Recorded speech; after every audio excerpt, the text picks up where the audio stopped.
all I've seen are people bickering and fighting back and forth, really kind of telling me to stay in my lane, or be more specific, don't quit my day job. And there's other comments that sit there and say that, well, how many Super Bowls has Tua, Burrow, and Herbert won? Implying the big money contract that each one of those quarterbacks got. And really, so far, only one of them has really kind of earned it a little bit here. But if the question here is, if it, in the comparison of, well, how many Super Bowls have Tua, Herbert, and Burrow won? And you're using it as an argument to say, okay, well, they've never won that much. So why not just give Brock Purdy his money? And I'm here to tell you that's wrong. It's wrong. Okay? Just because you raised one kid and he was a latchkey kid and he got addicted to meth doesn't mean you can sit and he turned out fine. Doesn't mean you can move to a worse neighborhood, say, here, kid, here's more meth, but your older brother turned out just as well. Good luck. You cannot just start giving away money to these quarterbacks just because that's what the price is. Brock Purdy is worth, in my opinion, 3 years, 100 million. That's it. Maybe 60 million guaranteed. Okay? Brock Purdy look, he has led the Niners to the Super Bowl. I get that, all right? And we saw what happens when he put the game on his shoulders. Okay? That's what happens. When you throw the comparison of Baker Mayfield in my face, my face that I just moisturized, by the way, and you're going to sit there and try to make it stick. No, don't do that, okay? Because Baker Mayfield, yes, he had that 1-year pillow deal where he earned his money. I get that. And then he had a 3-year, $100 million deal. Why is that not the same as Brock Purdy? Why is it not the same to sit there and say that Baker Mayfield, who followed in the footsteps of the hallowed ground of Tom Brady, mind you, went ahead and still proved himself to be a capable starter and has continued to, why is it so incomparable to sit there and say that Brock Purdy deserves the same money as Baker Mayfield did? Why are we not looking at this? Why are we not trying to look behind the curtain? Oz is behind the curtain. He's begging us to open it. So we're going to open the curtain and we're going to see Debo's gone. His safety blanket is no longer there. And then Trent Williams, they're already trying to manage the workload of the second most important position of the offense. You cannot manage the workload or go into the season trying to manage the workload of your left tackle. You can't do that. If you do that, you are a moron. And you are the one who's trying to build his house with straw on top of the San Andreas fault line. All right? You want to, go ahead, do that. That's fine. Don't let the spare needle hidden in the straw hit you on the way out. But do not sit there and say that Brock Purdy should either, one, get Mahomes money, because that's just asinine, okay? Two, that he should get money that Burrow, Tua, and Herbert got just because they got it. No, remember, go back to my meth kid illustration. And then three years, 100 million is exactly where Brock Purdy is in this whole grand scheme of things. If we want to see who Brock Purdy is, you have to have him earn it. You cannot just give him the money. And to sit there and say that, oh, well, he did lead him to the Super Bowl. Well, so did Joe Burrow, okay? How's that working out for the Bengals? Joe Burrow's really lighting it up, though. Joe Burrow lights it up better than Brock Purdy does, okay? But he's on a terrible team. The Niners are a terrible team, too. And Brock Purdy, while he put up some nice finesse numbers, it was never going to be enough just being on his shoulders. Joe Burrow kept his team in the playoff line. Brock Purdy managed the games that they won. That's it. So, final verdict, Brock Purdy, 3 years, 100 million, 60 million guaranteed. It's as high as I go. That's the final judgment. Guys, we have a great show for you today. We're going to talk NFL today. I know, right? And we are going to get into our Fix of Six. This is your Thirsty Thursday edition of Box Scores and Bourbon. All right, Manny. JB. Let's cheers ourselves in. Cheers. Clink, cheers. clink. Cheers, everyone. Clink, clink. I had to check my watch to make sure that we were talking NFL in March because God forbid the football conversation ever ends. But you made I loved your metaphor with the meth kid. You never if parenting has taught me nothing because I am not a parent, it is that you don't take the lessons from one mistake and follow them on to the next child. That's why they say the third child is the perfect child because you have two times to mess it up. I'm the third child. Just Well, throwing that third out there. child's always the favorite. So, That's also yeah. I'm also the third child. I was the furthest from the favorite, even though I was the third of my dad's kids, but the first from his second wife, which made me, and he never really, he didn't want contact with the other two. So I was the first kid. I was never the third kid, which would have been great because, I don't know, it would have made the beatings more enjoyable, I guess, if I was at least the third kid. I don't know. But Where did we? Where you took this such a dark turn? You gave this such a dark, gory turn. Let's bring it back. Let's bring it back. Let's talk about Brock Purdy for a minute. There's two yes, things. There's two things that I wanted to talk about when it comes to Brock Purdy's contract. One, the fact that any time a household name is due for a contract, the go-to response for the contract is, well, you got to pay him the highest, higher than the highest guy out there, and that is just setting up uh, a failure for the organization just because of the salary cap situation that we have going on. And I know the Eagles have proven that salary caps are only as fluid as your team is as a whole, and you can do whatever you want with them. But at the same time, there is certain restrictions that you continuously put on your team by not being able to sign everybody to the type of money that everybody wants. That's number one. Number two, you made the point that I wanted to bring up as well. That is, just because that guy is making good money for whatever that franchise thinks he's worth, does not make your guy just as valuable just because he's done just as maybe as not even as much as some of those other players. There's some examples that you brought up that maybe you can say are hand in hand comparable. Joe Burrow and Brock Purdy have both been to a Super Bowl. They both lost that Super Bowl. So, I mean, I guess the playoff record is kind of along the same lines. Justin Herbert and Tua have never sniffed a Super Bowl. But what differentiates them from Brock Purdy is that we've seen Justin Herbert elevate his team regardless of what his coaching looked like and whatever offense he had in front of him. Just go go back to this previous season when Justin Herbert had zero well-known receivers and a running game that was barely developing under Harbaugh, and he still carried that team to the playoffs. Brock Purdy lost all his key players, and he ended up missing the playoffs completely. So there's already comparisons just on the skill level on why you should say maybe the just because that's the going rate, that's not the going rate for this situation. But again, like I said, ultimately I get stuck on the fact that the salary caps and the inflated costs that quarterbacks have nowadays, it's making it unfathomable to build a team around those type of contracts. In my opinion, I'm not a GM, but in my opinion, just seeing the numbers at face value, it seems like if you're paying 25% of your salary cap to one position, are you really expecting to build a really good team around that player? That's why you have to be able to rely on that player to elevate the rest of your players. A la Joe Burrow, he elevates his offense, sure, but at the same time, look at that same situation. You can only elevate your offense so much because you can't pay well-known players and skilled players across both sides of the ball to really make an entire team, which is what it takes to win a Super Bowl. yeah, I agree. That whole point of view, the quarterback is there. That you look at the type of quarterback you have. You look at how he elevates his team. If he can elevate his team, if he can transcend whatever's going on the field, whatever deficiencies there are. Tom Brady did it all those years when he had no weapons. When you're converting college quarterbacks like Julian Edelman to be your number one receiver, and and just being able to, I mean, it was what it it was like some time before Randy Moss entered the picture. Randy Moss was not there with Tom Brady the whole time, and he was Mm-mm. only there for a wink. So Tom He Brady, already had he already had two Super Bowls by then too.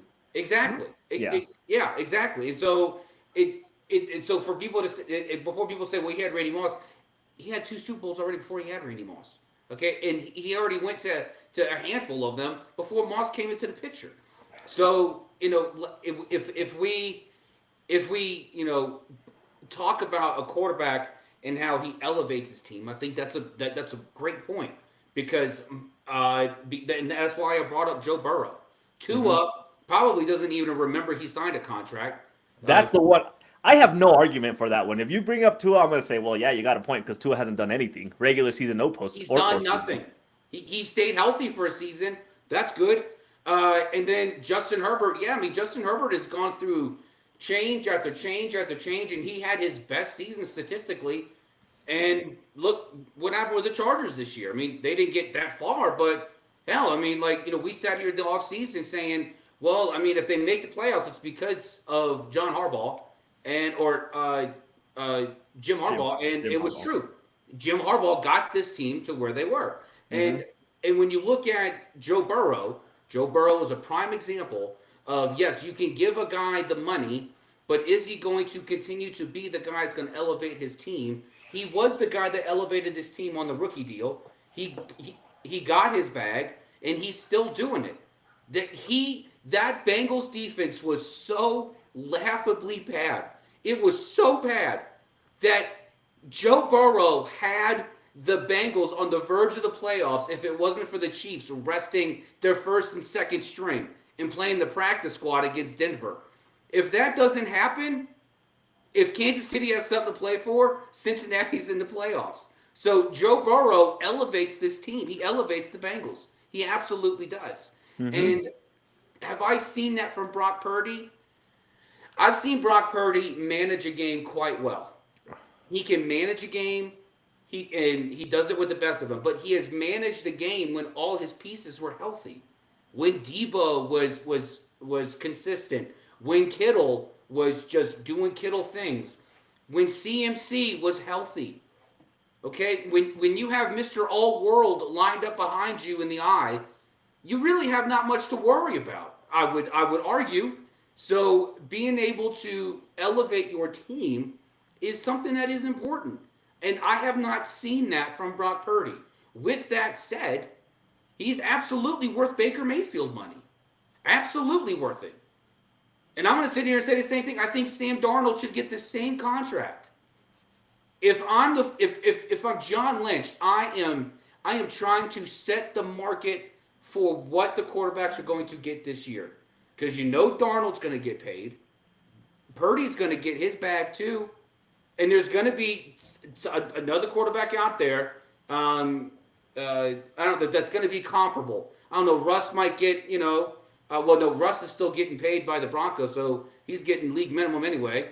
And Justin Fields might get I don't know 2 year, 25 million something probably. I guess I don't know, but something comparable to what maybe a 3 year hunt like on that trajectory. Hmm. So if I'm John Lynch, I am starting there. That's where I'm starting, and I'm not Every going time, any higher than that.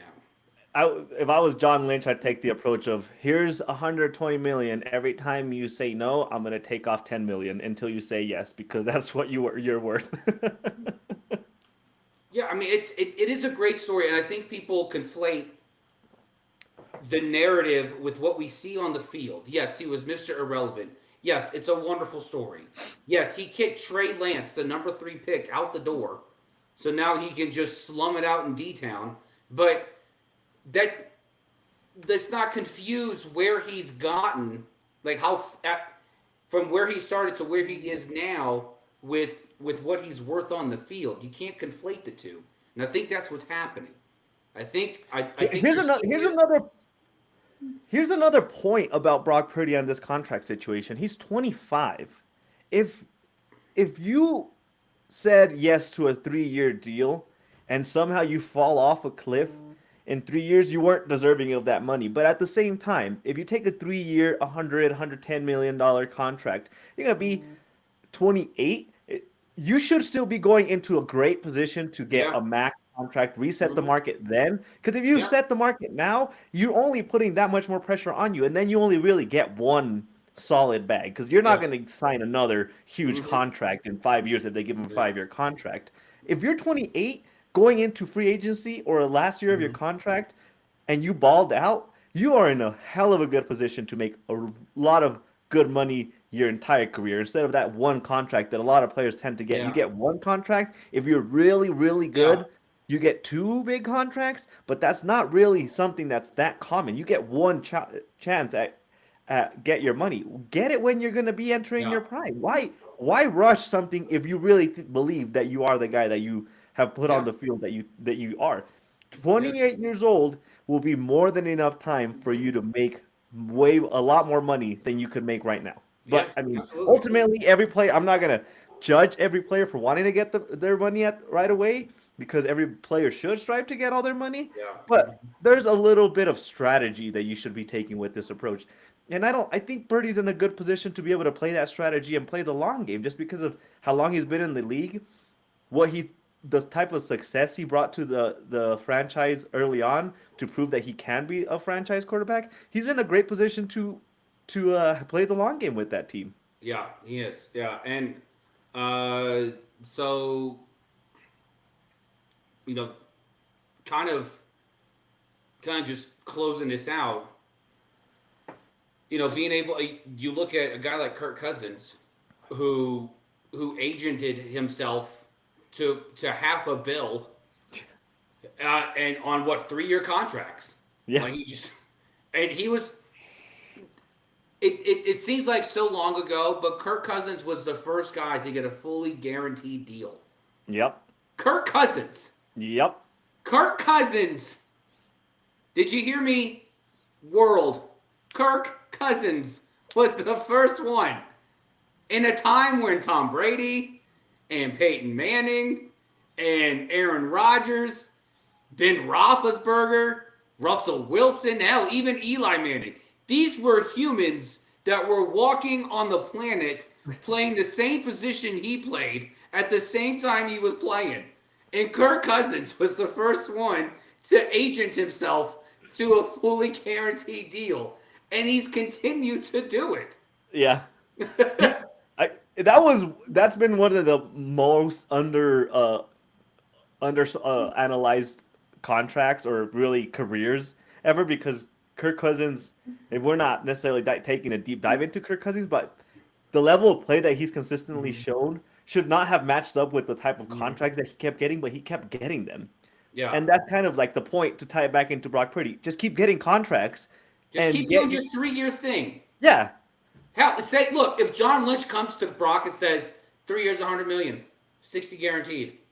All right, I'll take 3 years, 100 million, 100 million guaranteed. yeah, That's it. yeah. That's it. Easy.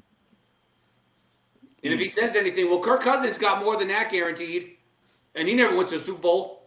So, like, Yeah, it's gonna be interesting how these negotiations are gonna go because he is such a anomaly of a player just because of the way that he got about it. Mr. Irrelevance never get a shot at being starters really. He ended up taking over a team due to bad drafting beforehand and injuries and all that stuff. He went to a Super Bowl and like I said, he's still young and free agency with the 49ers is always on the spotlight. So it's going to be interesting to see how they work this out because there's a lot of ways that you can really play this contract out Mhm. and it's going to dictate the direction that the 49ers go for the next few years because Yeah. like we've said contracts for the quarterbacks can take up a lot of your salary cap Mhm. and it can really hinder you in the future even if it's short backloaded and short term you're not paying him as much eventually it catches up to you so I am curious to see how that will play out during this offseason. But Mhm. at the same time, transitioning into another component of the NFL that we are going into the midst of, that is free agency. Mhm. As contract negotiations continue for some of these players, free agency is around the corner. On And as Monday. yes, Mm. franchise tags are due or the timeline for franchise tags ends Tuesday. But Mhm. during these offseason, during these negotiations, is where a lot of players get traded. And there's a conversation that I wanted to have with you about the certain type of requests that have been happening Mhm. across the offseason, which is the NBA style publicly requesting a trade from your team. Yeah. There's been three that I can think off the top of my head that have currently popped up in this offseason. It started with Debo Samuel requesting a trade, ultimately getting traded to Washington. And now we have Miles Garrett kind of around the same time as Debo asking for a trade, and he's still with the Browns. And as of, correct me if I'm wrong, yesterday we have DK Metcalf asking Hmm. for a trade from the Seattle Seahawks. Yeah. So let's start by asking you, JB. What is your current feeling about players requesting for a trade in the NFL? I'm going to answer this question best with a movie analogy. And I'm going to take us all the way back to the 80s when there was a gang of misfits that took us on a little adventure on a Saturday in a Midwestern town in the United States. I'm going to talk about the Breakfast Club, okay? All right, so you look at the spectrum, at the span of the three main sports, really, okay? As much as hockey is near and dear to my heart, there's not a lot of people that pay attention to hockey, which is sad. It's a tragedy. It needs to be bestowed by Trump as some national thing. He needs to have an executive order. Everyone watches hockey. But let's do this. I'm going to compare the NBA, the NFL, and Major League Baseball to Judd Nelson, Emilio Estevez, and Anthony Michael Hall. Okay, so you look at baseball. Baseball is boring. Oh, I'd rather watch paint dry. Oh, I have a better time watching my grass grow. Yada yada. Yeah, you know what also doesn't happen in baseball? Players publicly demanding to be traded. Anytime a player gets traded to a new team, signs with a new team, whatever, they are like, hey, I've always wanted to play for the city. This is great. I can't wait to meet my new teammates. This is awesome. Even when they're on the flailing team, you never hear players out there in public saying, I wish I wasn't here. I wish I was somewhere else. Whoa. Okay? In the NFL, and so for Major League Baseball, that's Anthony Michael Hall. Okay, he's the nerd. He's the quiet one. He's the one writing the letter to the principal, telling him, "Hey, we had a great time. Thanks for inviting us to your soiree, spending time with us. It was really great to get to know each other and know myself on the inside." That's Major League Baseball. NFL is this. The NFL is Emilio Estevez. Okay, Emilio's character thought he was this bad boy. He thought he was so talented. He thought he just ruled the world. And then he starts to think, maybe I'm not as bad as I think I am.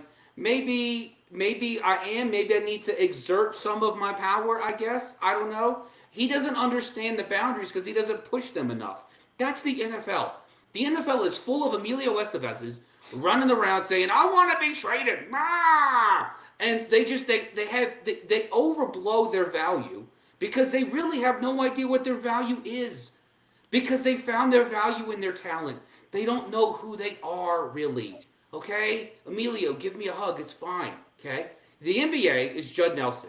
All right?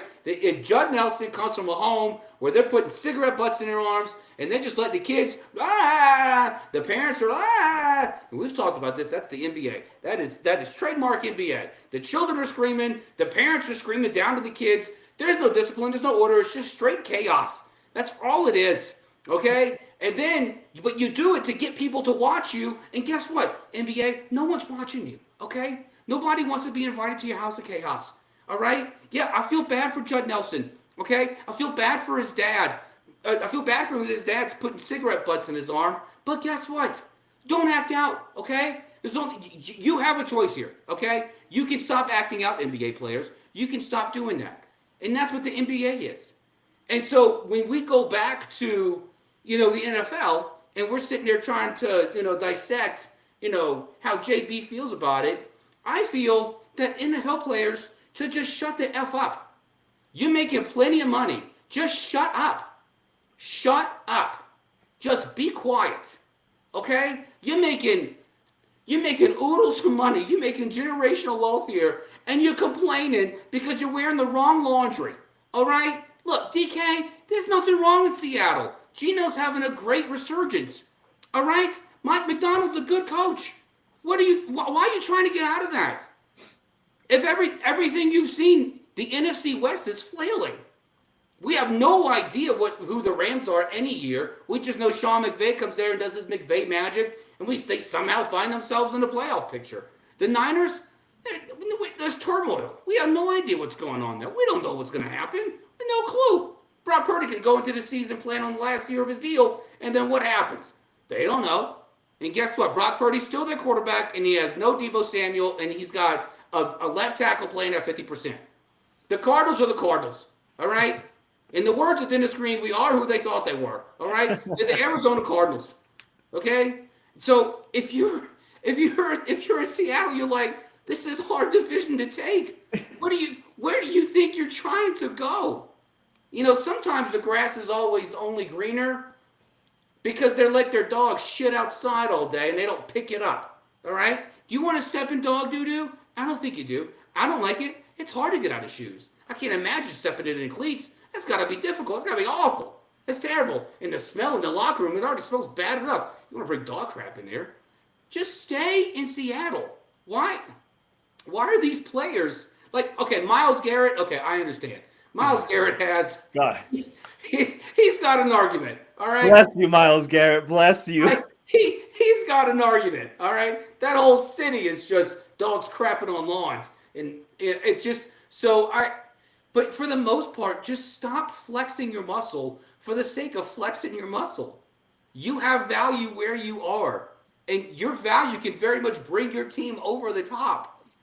Where are you trying to go? And all these teams are talking about him going to. The Patriots. Okay. You know Tom Brady doesn't play anymore. The Bears. The Packers. Yeah, well, it wasn't the Bears. It was the Packers. The Packers, okay. Maybe I can see it. I don't know. I don't think you want to be in that room full of second rounders. Be like, yeah, I'm DK Metcalf. Blah. And then, what was the other team? The Chargers. I think it was the Chargers. Mm-hmm. That was the third team. That's not bad. But if you're the Chargers, you're not beating the Chiefs. Okay? If you're the Packers, you still got to overcome Detroit. If you're the Patriots, last place is still a viable option. So just stay in Seattle. Just stay in Seattle. Why are you trying to leave? Oh man, let me take over the mic for a minute because I feel like you got yourself going a little bit. You got yourself a little riled up.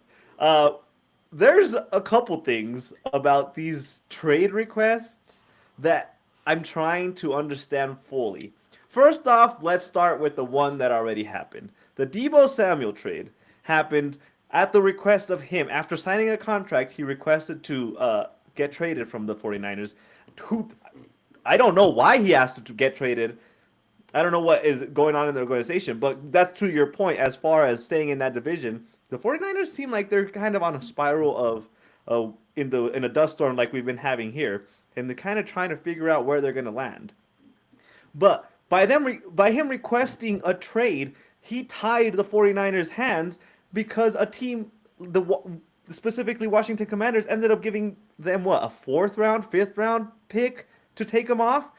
5th round pick. Why? Because the Washington Commanders knew they had all the leverage and the 49ers had 0 leverage because the player already said that he didn't want to be there. So from an organizational standpoint, if I was a GM somewhere, I would be pissed anytime any player vocalized publicly that they wanted to be traded, because at least don't screw me over and don't screw my organization over. We know your value. We paid you for your value, and then you go out and take all the leverage from the organization. The loyalty thing, I always bring up the loyalty thing, but if I'm the 49ers GM, I'm saying we took care of you. Why are you putting us in a position to make us worse because we can't get anything for you because you decided to make this public and take all aspects of the leverage out of our hands? Yep. Now on the other side, the Myles Garrett, like I said, God bless you, Myles Garrett. The one that I can agree with that you should not be in Cleveland wasting your talents. The GM for the Browns came out and said, after Myles Garrett requested a trade, twice the GM said, we're not trading you. I'm not trading you. And he's still in Cleveland. Mm-hmm. And now we have the DK Metcalf, which is like in the middle of, I don't know what we're gonna do with this, because there was no reason to expect him to request a trade. Maybe he wanted a new contract. he hasn't really shown that he's deserving of a new contract. He hasn't dominated in the wide receiver role besides him being big and being able to climb the ladder and catch high point balls. Mm-hmm. So what do you do as a GM when this happens? Because like I said, it ties your hands so much.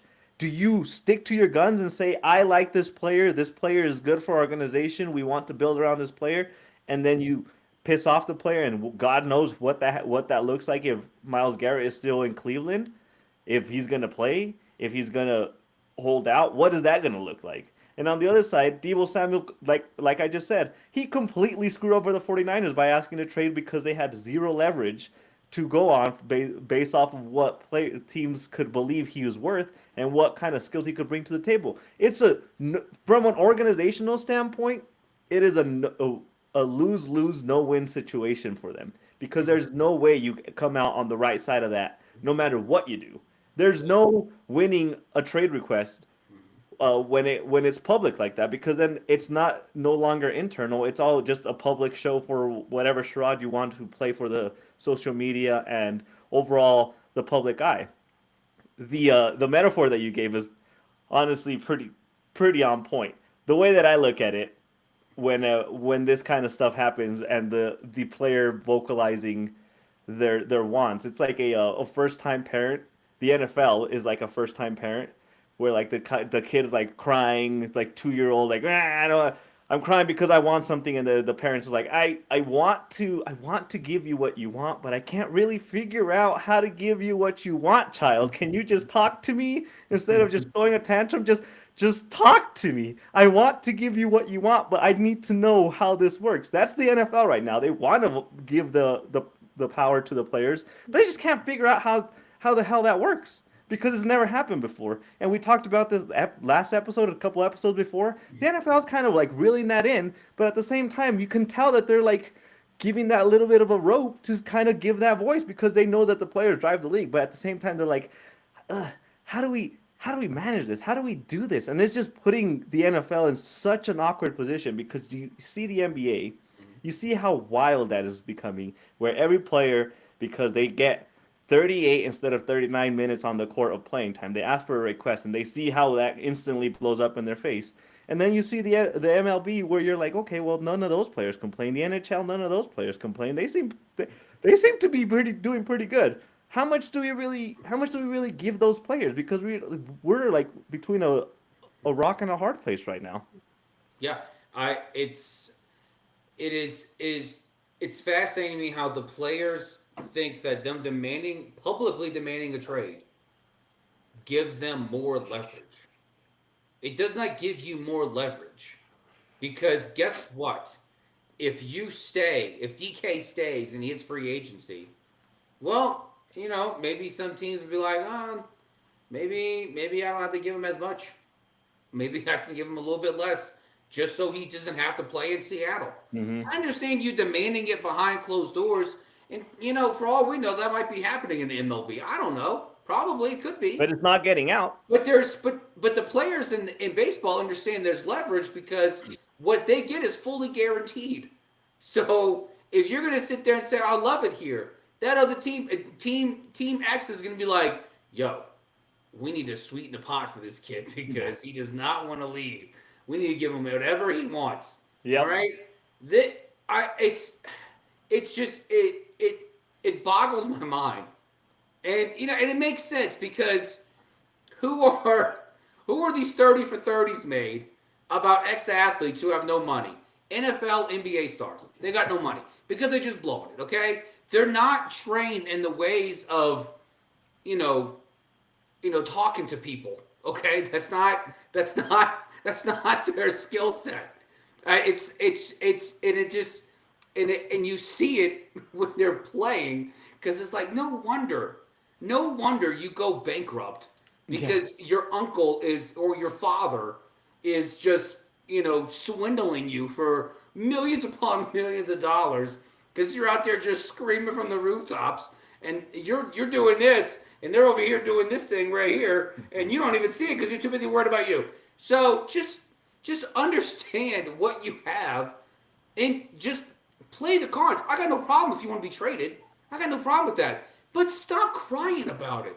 For God's sake, stop whining like you're in an abusive relationship. Okay? You whine more than Whitney Houston did. Like I just just accept where you are and play your cards right. Stop acting like you're being abused. This is ridiculous.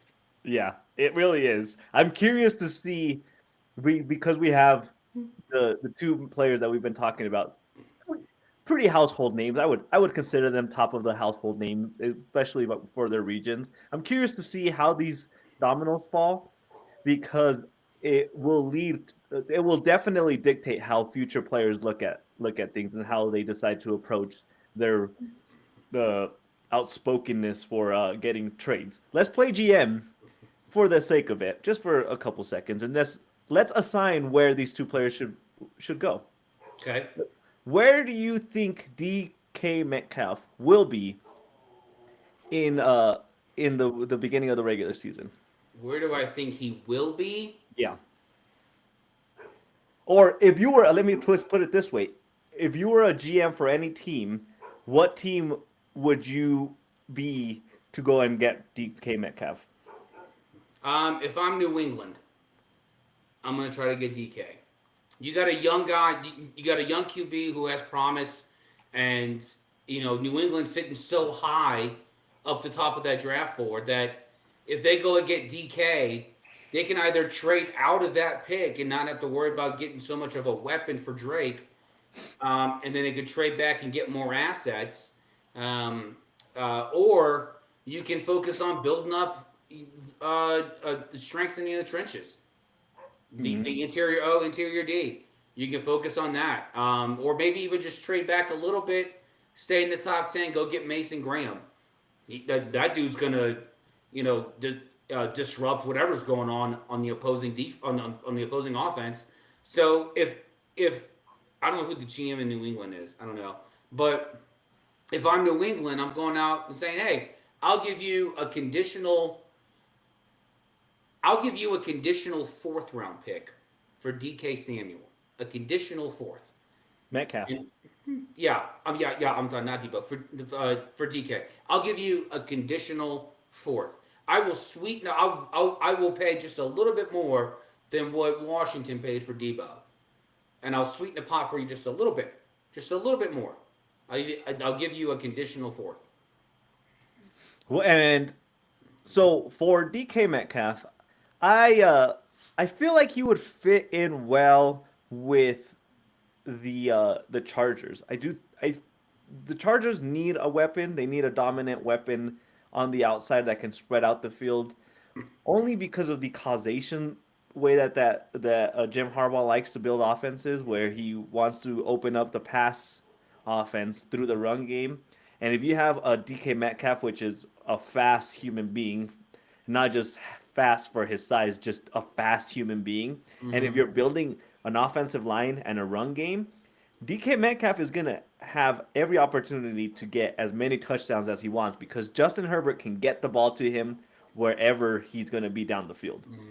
And if you're opening up that offense with that running game and you're having to put defenses in a position to stack the box because whoever that running back is going to be this offseason is going to be getting that attention, DK is going to have tons of opportunities to outperform himself.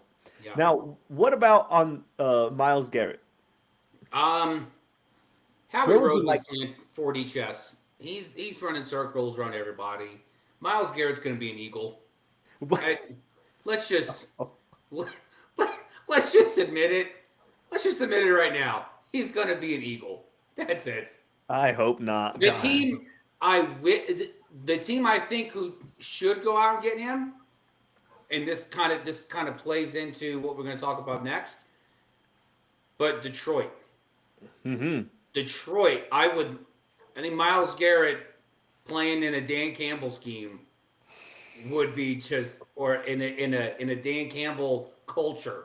Yeah. Would just be, I mean, to have Myles Garrett paired with Aiden Hutchinson. Yeah. Oh, how delicious is that? You want to talk about a well-rounded How team. about playing on Thanksgiving Day? Every day is a Thanksgiving turkey. Good Lord. Oh, Yep. man. Oh, That's where I was leaning. That would be my go-to too.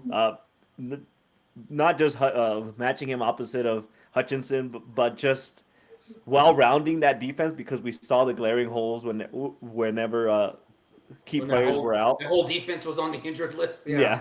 So having Morrow solidified, and Miles Garrett has shown that he can stay healthy. So if you can have a Yeah. constant there, and I'm Mm-hmm. not saying Hutchinson is not a healthy player. He just had a gnarly, outrageous injury. But if you can have those two guys healthy, oh, and you have the type of players on the offensive side, we already know the offensive side is Yeah. good. They're good to go. The defensive side could probably use some work more than just him. But just imagining him Mm-hmm. on that line on the opposite side of Hutchinson, they would both be getting double digit sacks. Let's be honest. Mm-hmm. They would be dominating that line. There'd be no run game Yeah. happening against them. There'd be multiple Mm-hmm. 3, 4, 5 sacks per game, every single game. Yeah. It just seems to be perfect. And they seem like Cleveland and Detroit just have this nice little bromance going where they just like trading players with each other. Who was it? Jalen Smith that got traded during the in the No, middle of it was was it Zaire? somebody. Yeah, it was a defensive end in Yeah. Cleveland But that they seem went like to they seem like they have a good bromance where they don't struggle making deals happen. So that would be my go-to too. I feel like that just makes a match made in heaven, especially with the gnarliness that Dan Campbell brings to that team. He feels like he would fit really well with the aggressive nature and the aggressive culture that the Detroit Lions are building. So Darius Smith. there we That's go. what it was. Darius. Yeah. Yeah. I knew Smith. I couldn't think of his first name. Either way. So that's our little GM moment. But now it is time to dive into a new segment that we want to talk about. And we're going to start with the teams that we just talked about for the last few minutes. Let's kick off our new segment called Buy, Balance, or Blow It Up, JB, where we Yes. analyze every division from this for this year, what their offseason should look like, and whether they should buy, bring in more pieces, build on what you got going, balance, stay to the ship, sign the players that you have, Hmm. keep doing what you're doing, or just straight up blow it up, start from scratch, and figure out what's going to happen in 2026. And Yes. this episode, we are starting with the NFC North, with the Packers, the Lions, the Vikings, and the Bears. As a reminder, we had the Detroit Lions win that division, get the number one seed, the Vikings right behind them, and the Packers, and at the very bottom, the Bears. So let's start at the top. Yeah. JB, the Lions, should they buy? Should they find balance? Or should they blow it up? They should buy defense. That's what they need. Go out and buy a defense. And not just a whole new defense. Buy pieces on the cheap that you know that if it came down to it, they could actually come in and they can contribute right away. We saw the injury bug in Detroit. We saw just how decimated that defense was. And God bless Aaron Glenn for the job he did with that second and third string defense that he hobbled together. My goodness, everybody was hurt. So if I'm Detroit, I am going to buy, and I'm going to buy defense. For me, I'm going to go with buy too. But I'm going to phrase it this way: they should buy depth. Go find, go hire the best scouts you have out there and find those golden nuggets deep in the crevices of wherever you found them on the offensive side. Go buy some depth for your defense for the same reason you just said, because injuries are not going away anytime soon, and there's always an injury plague with some team. The Lions were, I would consider, an anomaly for the amount of injuries that they received. They got this last year, but they need to find great pieces that can hold their own whenever injuries happen from their starters. So I'm going to go with buy depth. Moving on to the Vikings, JB. Should the Vikings buy, find balance, or blow it up? They should buy, but more specifically, buy in to JJ McCarthy as your starting quarterback. You say Sam Darnold, thanks for the memories. But JJ's the future here, and we are going. And Justin Jefferson's already on record saying, "I don't care who the quarterback is. I don't care." So go out into this offseason and you buy into JJ McCarthy. Nice. See, I will. I'm gonna go with balance with Vikings. Why balance? Because they don't seem to be missing too many pieces. The coaching staff is in place. You drafted your young quarterback. You need to find balance with that quarterback. Quit take giving all this turmoil in the offseason. Come out in public and say we're not gonna sign Sam Darnold. Quit playing this game with your first round draft pick as far as whether he's gonna get traded and you're gonna keep Sam Darnold. Just find balance by telling JJ McCarthy, we're going with you. We have the pieces in place. We've drafted you. We're gonna find balance and build the offense around you as our future quarterback. So balance for the Vikings. Keep your balance with what you have already built in place. Next, the Packers. Buy, balance, blow it up. Balance. Balance. I what I think is would be a mistake is to look at how this season ended, how it played out, and to say, "Oh, we need more." Well, no. What you need now is just to trust and rely on the experience of Jordan Love's true second season. Him being able to go in there and to learn kind of the pitfalls of just what it means to fail. Failure is always a great learning tool. Learning from failure is a great indicator of future success. So balance it out. Don't do anything crazy. Maybe go out and kind of figure out that secondary a little bit. Strengthen that secondary. But for the most part, balance out. Okay. Balance out. I'm gonna go with buy. With the status of the division, with how dominant the Detroit Lions looked, and the Vikings right behind them with the level of competitiveness that they have, the Packers need to keep bringing pieces in to stay competitive and stay at the level of the previous two teams. So they need to buy, starting where with a receiver. That receiving core, as young as they are, and as much as flashes of greatness that they've showed, or skill wise, as good as they had flashes of possibly having the potential of being, however you want to make it pretty for them to feel like they're doing something good, they need to buy into making a trade happen or having a really solid draft to bring in a really dominant number one receiver.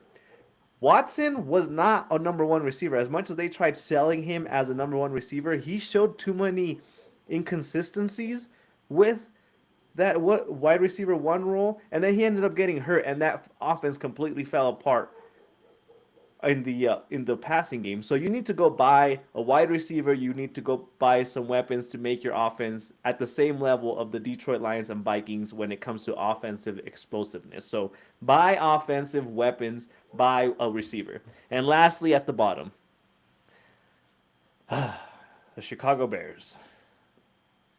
Are they going to buy? Are they going to find balance? Or are they going to blow aspects of their team up? They are going to buy, and buy. They've already bought an offensive line as it is. They went and got an interior O lineman from the Rams, Mm-hmm. and I believe that O lineman intersected with Ben Johnson's time there. So they went and brought that guy in, and there's a report out there that's saying that they traded for Joe Thuney from Yeah. the Chiefs. So they're already doing what they should be doing. If you believe in the quarterback you have, hell, if you don't even have a quarterback, you go out and you build from the inside out. That's what you do. And already, this Bears infrastructure understands this quite well. They get this. And if anyone understands this better than anyone, it's Ben Johnson. He just came from a franchise who knew that it was important to invest into the interior. Mm-hmm. Get the interior, bring those guys in, strengthen it, give your quarterback the protection he needs. So buy, buy, buy. Yep. I'm going to go with buy for every reason that you just verbalized. Was it the blind side? The whoever the mom was of that was Sandra narrating. Bullock. Yes. Well, sure, Sandra Bullock, but as the character, She was the real mom. the the the line that always sticks with me from that movie is when she says, "Everybody knows, every new home buyer knows that the first check that you cut whenever you buy a new house is your mortgage, and the second check that you cut is for your home insurance. Yep. Keep buying to solidify all the pieces around Caleb Yep. Williams." And like Caleb you is just, your mortgage. yep, The O line is your insurance. that's Yep. right. So keep buying buy the flashiest, most expensive insurance to make sure that Caleb Williams doesn't end up with every single bone in his body broken by breaking another record for the most sacks in franchise history. That man got beat up left and right with zero offensive protection, and the record showed it. So if you are the Bears and they're doing it now, like you just said, keep buying great protection for Caleb Williams if you truly believe that Caleb Williams is your franchise quarterback for the foreseeable future and long-term future. So as JB just said, Chicago Bears buy and buy. Yeah. If I'm Ben Johnson, I'm hiring Instinct to just say bye, bye, bye outside of Soldier Field the entire offseason. Yep. That's all they're doing. That's all they're I doing. yep. Put Yep. as many flashy marketing signs as you Yep. want to find. Put a Yep. Except hiring. not this. It's more like this. Bye, bye, bye. Right there. Just like that. That's it. That's That all was they're doing. that was beautiful, JB. That Oh, was that was amazing. thank you. And that wraps up our first segment of buy, balance, or blow it up. And we didn't have a single team that we thought should blow it up in the NFC North. But we will see what comes next week as we jump to the AFC North and talk Mhm. about those four teams and how their future should look. On that note, JB, as we come closer and closer to the end of our episode, it is time for our favorite segment, Mhm. which is the Fix of Six. Your Fix of Six, I'll have you know. This is for Yes. all our viewers. This isn't for us. This Yeah. is for our viewers to get quick snips of six major stories that we feel you need to hear about. So, JB, take it away. We're doing this for you, for the water cooler folk. JB's Fix of Six, number 3. President Trump came out and said he is going to pardon Pete Rose. Now, I don't know if he's going to pardon Pete Rose from the bad taxes that he had in the 80s, or if he's going to pardon Pete Rose for the MLB in general. So, what's interesting is, well, while it's a nice sentiment that he's going to sit there and posthumously pardon Pete Rose if it is for baseball, which I think it is. It's a nice sentiment. Donald Trump does not run Major League Baseball. Sadly, no, he doesn't. Bobby Manchild does. But uh, let's just go with this. Pete Rose said this. The next day or 2 days after, the baseball people have said that they will consider Pete Rose's case, which means they are going to look at it. They're going to open it up. They are going to hopefully reconsider bringing him back in. And I got to tell you, for a guy who didn't cheat for his stats, it's ridiculous that this man should be banned from baseball for his entire life. I get it. His attitude wasn't the best. I understand if this was the NBA and he demanded this and that, the NBA would have just catered and said, "Absolutely, have whatever you want. We'll cater to whatever whim of yours that you have." But Pete Rose absolutely deserves to be welcomed back into baseball. This dude is the all-time hits king. His nickname is Charlie Hustle.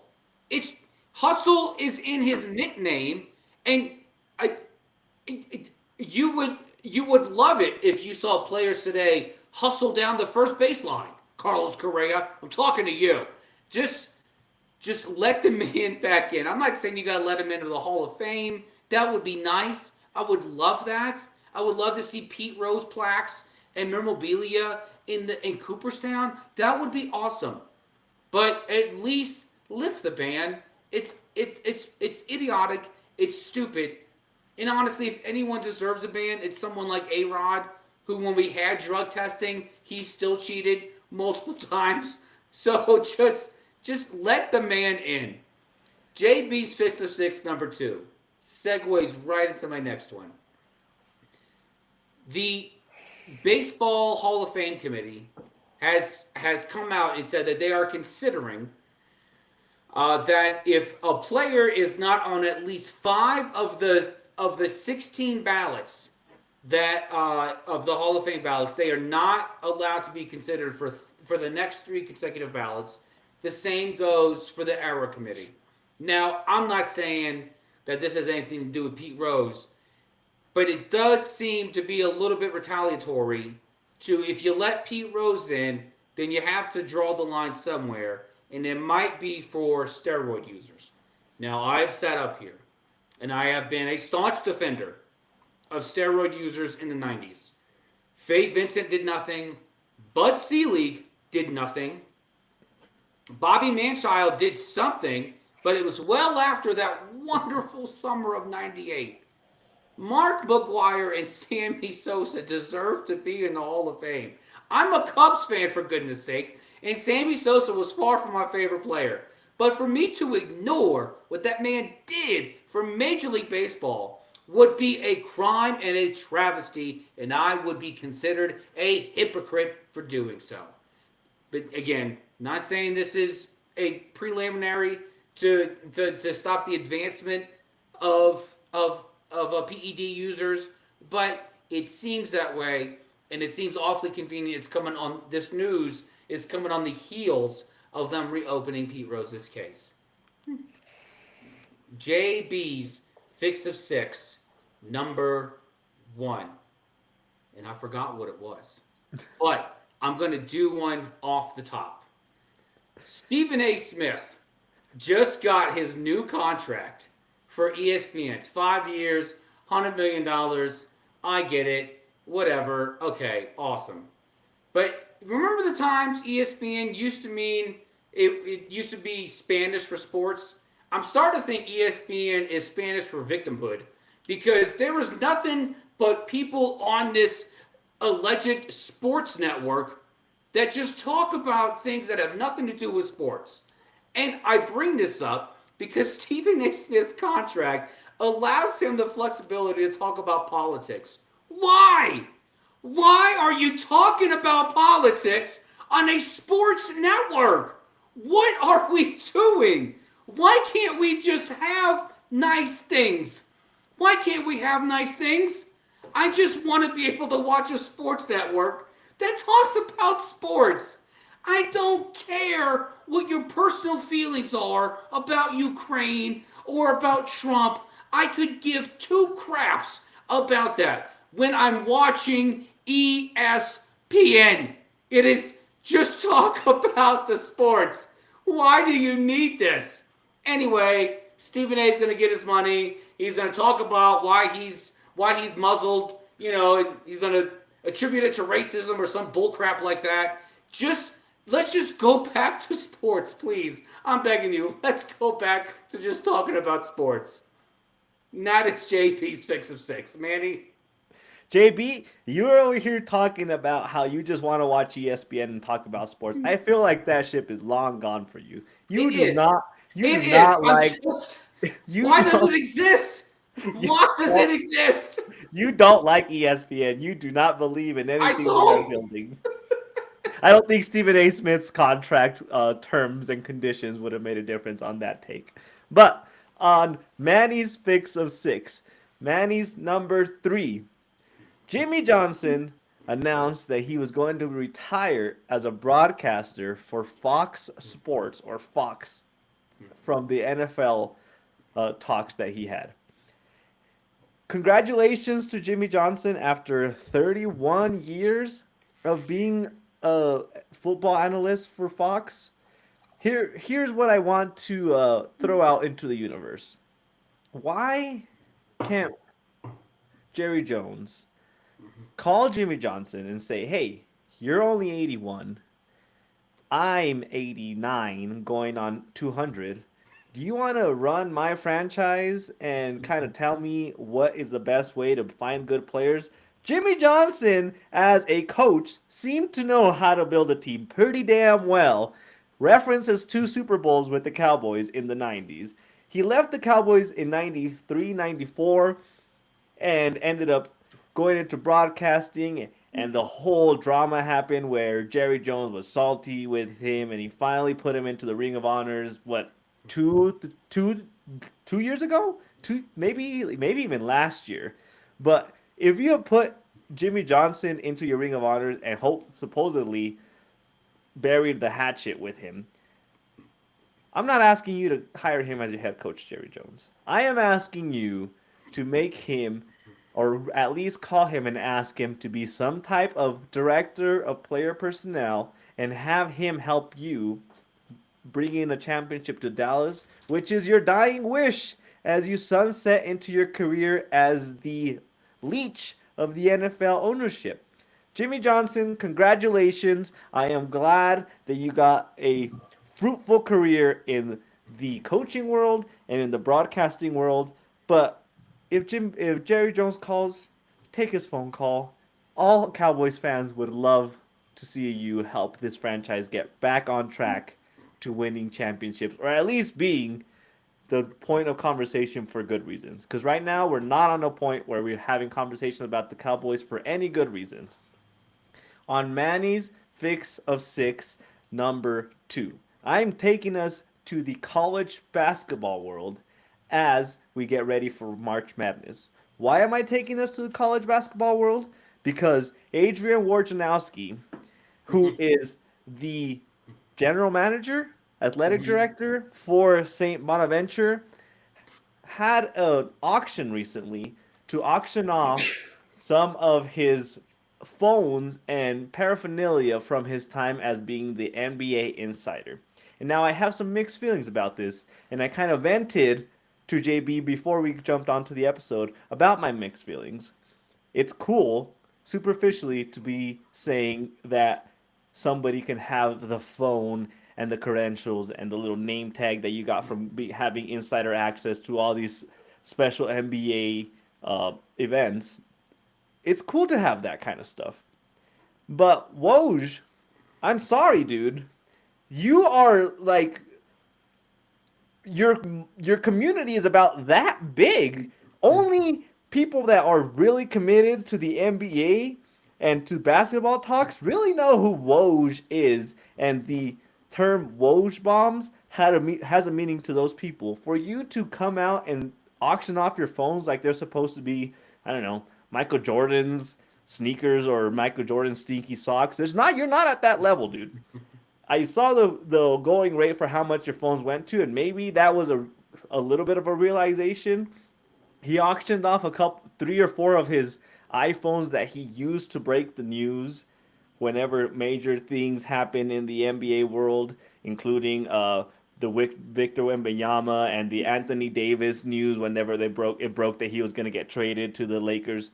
That's all cool and dandy. I get the sentimental value about it, but one, like I said, you're not really at that point outside the NBA community to be acting like you're going to make millions off of auctioning off some random ass iPhone. Excuse my language.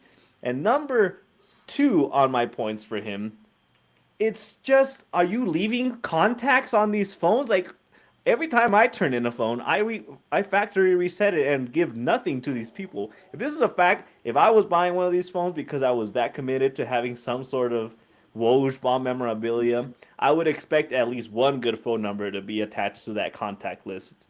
And if it's not, I'm going to be a very upset person, because then I'll just say I have a phone with no content in it, and that does not sit well with me. And on Manny's number one fix of six, Anthony Edwards, the player for the Timberwolves, had a recent interview where they asked him about, being the face of the league. Common conversation that we have in the sports world. Who is the face of the league? And he came out that said, I know that I'm capable of being that guy, but I really don't want to be that guy.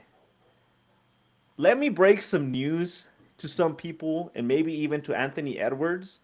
If you are saying you don't want to be something, you are not in line to be that thing. LeBron James did not come out in high school and say, I want to be the face of the NBA for the next 30 years. It just happens. It's like you try to convince a person in your world that you're a nice guy, and you walk up to them, a person that dislikes you, and you tell them, hey, I'm actually a nice guy.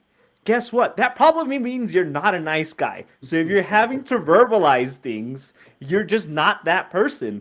Anthony Edwards, focus on playing basketball. You don't get to have a poll on who the face of a league is. And if you're not in that conversation already, maybe that train has passed, because that train, if it wants you, will make a stop for you and pick you up whether you want it or not.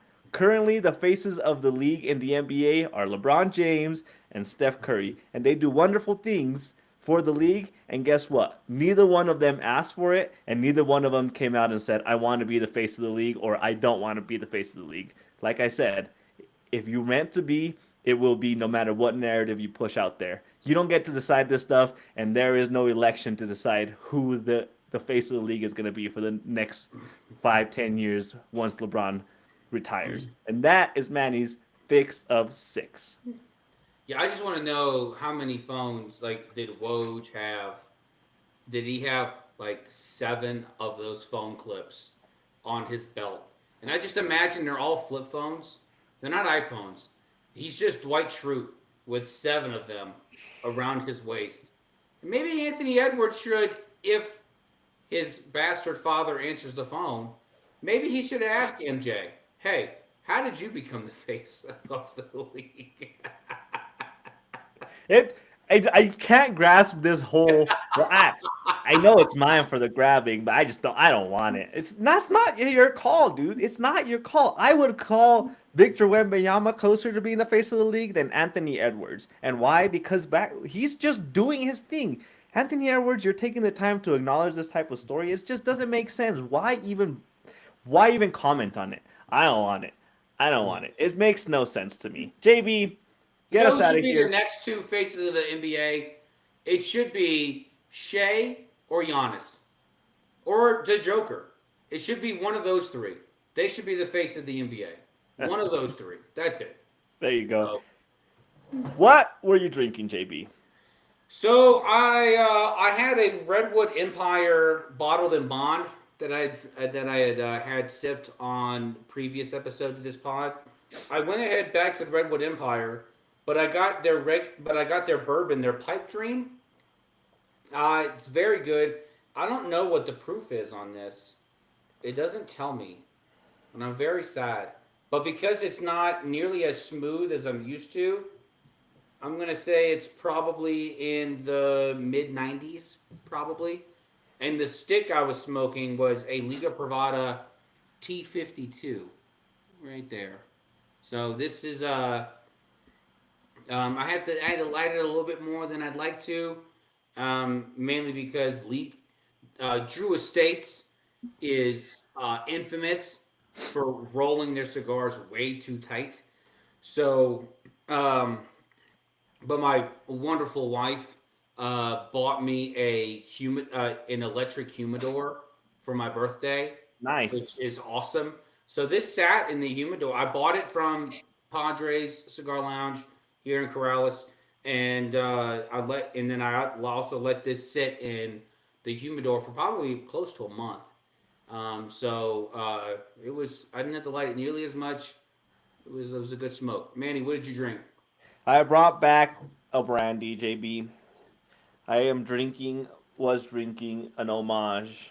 Ooh. It says very special on the bottle, so I was a victim of marketing I because thought they were talking about me, and I was very yeah, special. I don't feel very special after I drank it, so I don't know what the heck they're talking about. It's an Depends on 80 who's proof. holding you at the end of the night. It's an 80 proof brandy, and I've sat here and told you that I wanted to venture into my brandies a little bit more. They seem to be palatable, a little bit more palatable than bourbons, but I just don't like this one. I Yeah. honestly, it's like, Probably because it's brandy. well, maybe that's what the first mistake I made. Second mistake is probably that I bought an 80 proof one. It just doesn't. It almost tastes watered down, which probably Yeah. goes to the 80 proof aspect of it all. But I'm just not very impressed by it. Homage. I Yeah. mean, I'm not trying to bash a bottle, but yeah, I'm just not impressed. It's just it has a bitter taste to it, and then Yeah. while you're drinking it, it just tastes like watery. It's not what I Yeah. look for in any liquor, especially something dark like a bourbon or a brandy or anything like that. It's just not sitting too well. So we're gonna finish the bottle because I'm not gonna waste any alcohol, but Yeah. I'm not gonna sit here and recommend it to people if they want something stronger. It's just it doesn't hit the spot. But that is what it is. JB, we're out of here. We're done. Tell people where they can find us, see our special faces, interact with us, and contribute to our content. You can see our special faces on YouTube, Spotify, Amazon, and Apple. You can contribute to the conversation on TikTok, Insta, and X on at BSB Sports 24. The full pod on YouTube, Spotify, Instagram. I mean, on Apple and Amazon is Box Scores and Bourbon. You can watch us there. You can also interact with us there. Leave us a like. Leave us follow us, and then please keep interacting with us on the TikTok. We love it. You can please. The harsher the comment, the better. I relish it. Please, please.